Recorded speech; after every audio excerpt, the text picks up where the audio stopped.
Men in the Arena Army, we salute you. Hey guys, you are at the end of book number 4, The Descent. Congratulations on that. This is team meeting number 10 called Bible Codes. Now, when I talk about Bible codes, I really mean household codes found in the New Testament books of Colossians chapter 3 and a little bit of 4, Ephesians chapter 5 starting in verse 22 through verse chapter 6 verse 4, and then 1 Peter chapter 3 verses 1 through 7. You know, we in America have a massive misinterpretation of the household codes. It has gotten so bad that pastors are actually afraid to teach the truth, I believe, of these household codes. Husbands are seen as domineering and toxic. Wives are angry and lacking respect and trust. And I got to tell you something. When you go back to the ancient church, a couple things I want to tell you about Christianity, what Christianity brought to the world. Two things that happened in the 1st century AD that had never happened before in the history of the world. The first thing is this. Because of Christianity, women were liberated, so to speak.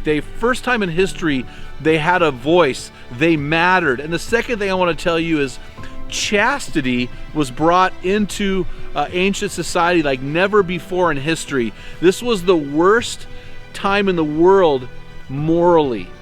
And Christianity introduced this thing called chastity. Let me tell you what I mean by that. In the Greco-Roman world, there was a term called patria potestas, basically the potency or the power and authority of the man. The man under patria potestas could kill his wife if she got out of line. He could kill his kids if they got out of line. Kids were seen by society as a nuisance, and wives were seen as an annoyance that were only around to fulfill the needs of a man. It was a horrible time in history to be a woman. With Christianity, we saw this liberation of women because now they had value in God's eyes, and God was asking them to be valued by the husband. And if you look at how the list in these household codes was ordered, you can see the value of women. For example, if we go back to the list of the disciples, we know Peter was the most prominent disciple because he's listed first. And we know that Judas was the worst of the 12 because he was listed last. In the household codes of the 2 times when they list all of the family members, husbands, wives, children, slaves, the wife was listed ahead of the husband, even though she was told to be submissive or subjective to him.